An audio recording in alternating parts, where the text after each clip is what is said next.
gustong pumasok sa politika, senators.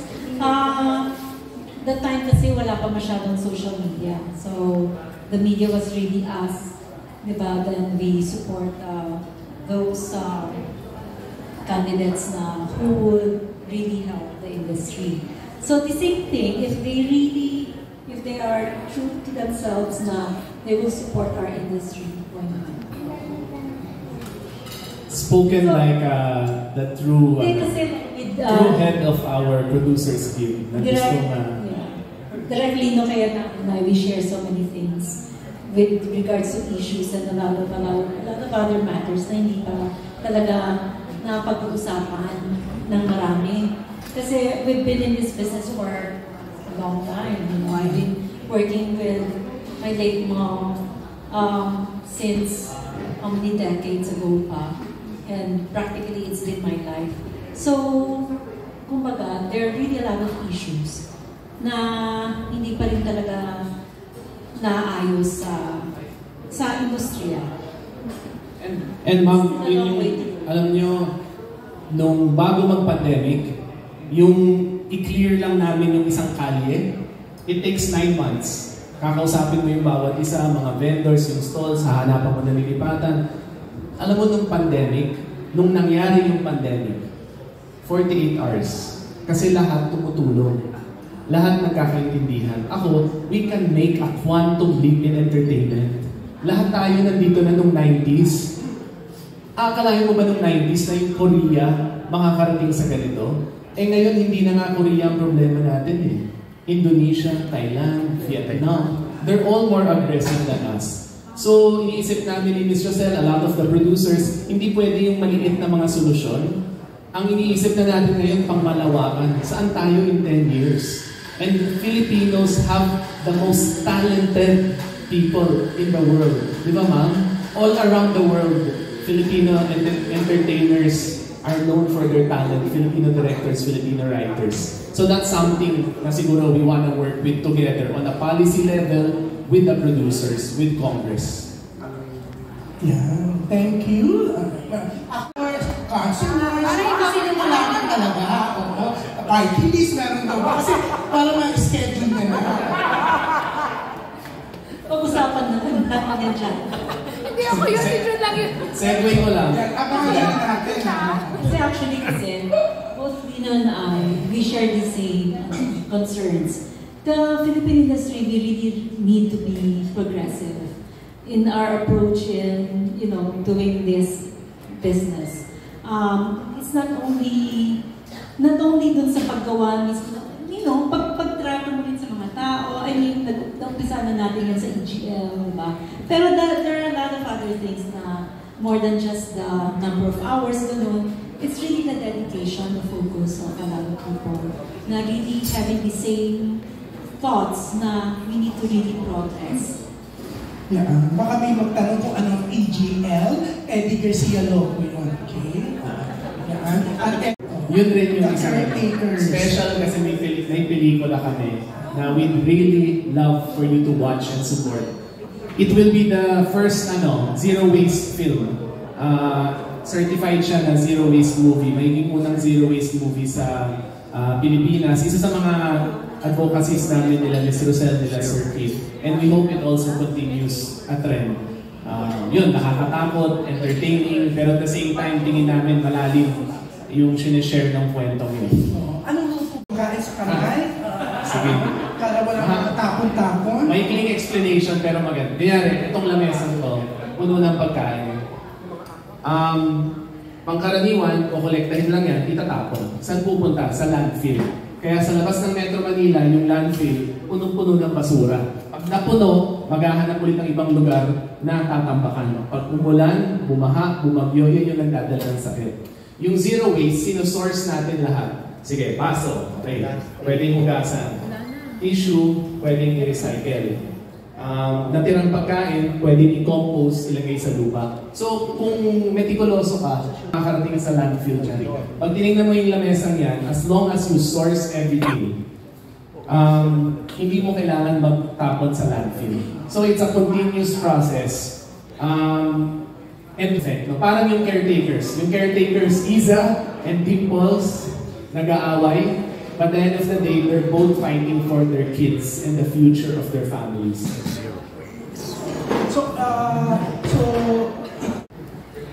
Yeah, I think it's just exciting to be here to support Direct Nino. You know, I haven't been in the Philippines for that long, but in the little time I've known Direct Nino, I think we share a lot of values when it comes to family, to work, and business. And so I'm so excited to be able to partner with Rain Entertainment for Caretakers coming out next Wednesday. So really wishing the best of luck to Direct Nino, and thank you for continuing to support all the producers as well, on top of so many other things. Thank you. Si Attorney Keith, lagi kong pinagmamalaki sa mga kaibigan ko na parang Silicon Valley's loss is our gain. Kasi yung experience niya sa Amerika bilang abogado, pagbubuo ng mga financing para sa negosyo, isipin niyo kung magawa niya dito. Hindi lang para sa Regal, pero para sa industriya natin. Napakalaking blessing for me that a progressive, minded producer is now, my partner dito sa pelikula namin. So ako rin, excited to learn, and I hope we attract more people like Sir Keith to work with us here back home. Thank you, Attorney Keith. Do they want, ano ba talagang purpose nila why they're running? That's really so important. And secondly, because we're in this industry, we need a lot of help. Someone who will really, really support the industry.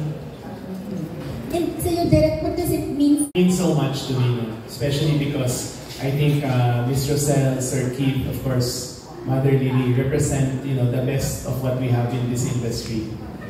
Imagine a family-run business throughout the decades.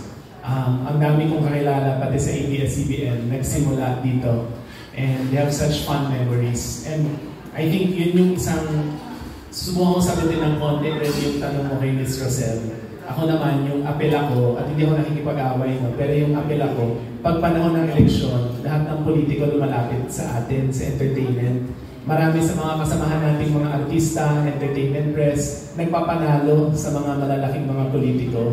So ako, yung challenge ko siguro sa mga kaibigan ng industriya, let's work together the next 3 years. And yun nga, quantum leap.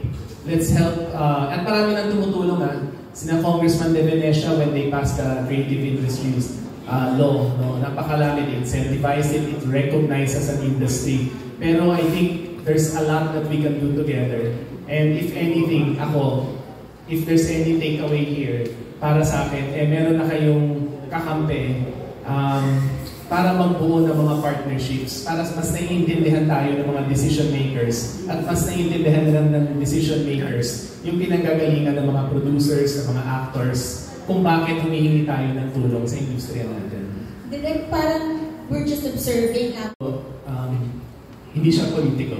Yung totoong mga nakakilala sa dad ko, my dad was only in an elected position around 4 years. 3 taon siya naging senador, mga 1 to 2 years siya naging miyembro ng Batasang Pambansa. But he was in public service. Kasi halos buong buhay niya, he was giving free legal advice. Abogado siya. So hindi ko siya politiko. Yung parang politika, yung mga Cayetano na pumasok sa politika, actually nagsimula when my brother Alan ran, and then may Ate Pia, my sister-in-law, and ako. So ako sigurado ko nang sabihin ng daddy ko, na isang tabi yung politika and focus on public service. And that's what I'm trying to do. Na public service doesn't mean playing the game of politics. Parang showbiz. Di ba, may kasabihan, showbiz lang yan. Pero pwede namang sa showbiz, hindi showbiz lang yan. We can talk about real change, we can talk about real issues, we can talk about real things we want to do for the showbiz industry. Ganun din sa politika. Politika ang tawag dyan, but really in essence, it's public service. And you can do well in public service without politics. Alam mo, directly, I have a 10-year-old, an 8-year-old, a 6-year-old. Anong gagawin natin kung tayo mismo dito hindi na naniniwala na may pag-asa sa gobyerno? And siguro totoo yan, nagdadrive tayo sa EDSA, nakapila tayo sa MRT, baka marami sa atin dito sinasabi wala nang pag-asa. Pero ako, because I have kids, I refuse to think na wala na tayong pag-asa. And gusto kong maniwala at ipaglalaban ko that government can still be an instrument of change and can be an instrument of good. Tulad ng naniniwala ako sa bagong organisasyon na binuo nila Ms. Rosel, kung nakinan lang ako sumali, the Producers Guild, that we can also help transform and change the industry for the better. Huwag niyo mamasamayin, no? Pero ang sagot ko doon, kasalanan natin. Pero challenge yun. We have to hold each other accountable. You have to hold me accountable. If I win, when I win, baka pwede tayong mag-usap and bigyan niyo ako checklist para sa inyo. Dapat kaya kong umarap sa Producers Guild, sa Actors Guild, sa Film Academy of the Philippines at sabihin ko ano mga pangangailangan niyo. At pag hindi ko nadala yun in 6 months, in 1 year, in 2 years, ibig sabihin nun, nanligaw lang ako sa entertainment industry pero hindi ko nadala yung mga pangangailangan niya. So ako, ang sagot ko sir siguro doon at yung hamon ko, let's hold each other accountable and let's hold the people we support accountable. Hindi dahil taga-industriya yung mga iba nating kasama, automatic core advocacy nila yung industriya natin. Hindi masama ho yun pero marami yung sa kanila kasi iba yung pinaglalaban and okay lang yun. But I think as an industry, kailangan natin maningin.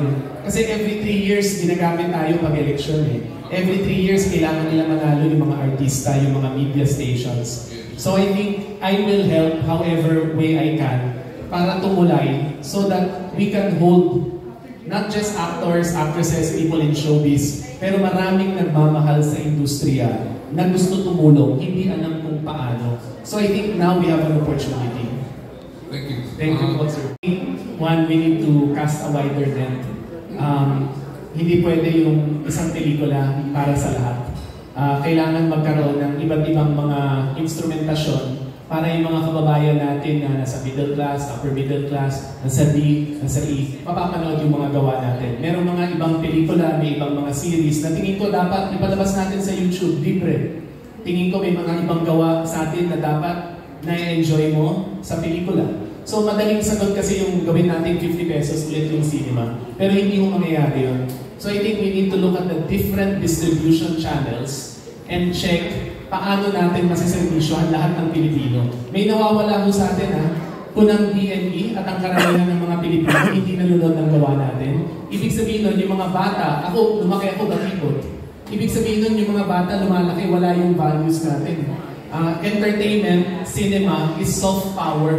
Pinapakita natin yung kultura natin, pinapakita natin yung identity natin.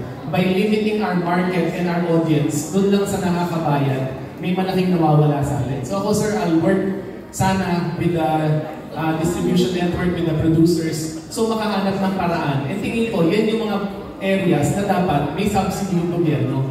Para yung mga batang Pilipino, ang pinapanood ay nasa wikang Filipino, tsaka kulturang Filipino. Salamat. Nakita namin, you have such a kind heart, generous, understanding, mapagmahal sa pamilya. So, itatanong ko na lang, kumusta ang liver mo? Kasi napagkwentuhan kanina, nabanggit ang tatay mo.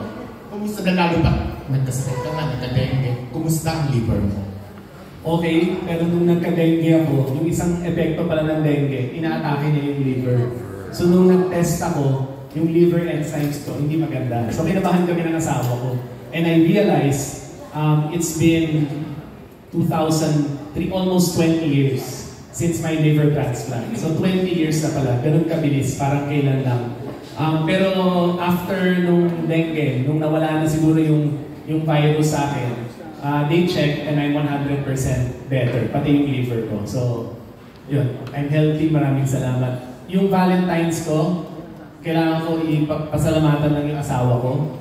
Dahil kinancel niya yung date namin para pwede niya ako samahan sa isang activity sa Taguig. So napakaswerte ko na pumayag yung asawa ko. We didn't have a traditional date, pero umikot kami dun sa mga bagong kaibigan namin sa EMBO communities. Anong prayers mo sa mga pinagdadaanan nito, sa mga nangyayari? Ako, siguro sa lahat ng tumatakbo, parang I want these elections to be fair. I want it to be honest. I want people to think about who they will vote for. And I want deserving people to win.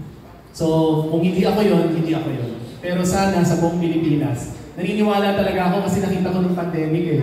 Kung tama binoto mo, kung yung mga politiko magtulong-tulungan, pwede yung napakalaking pagbabago sa napakaikling panahon.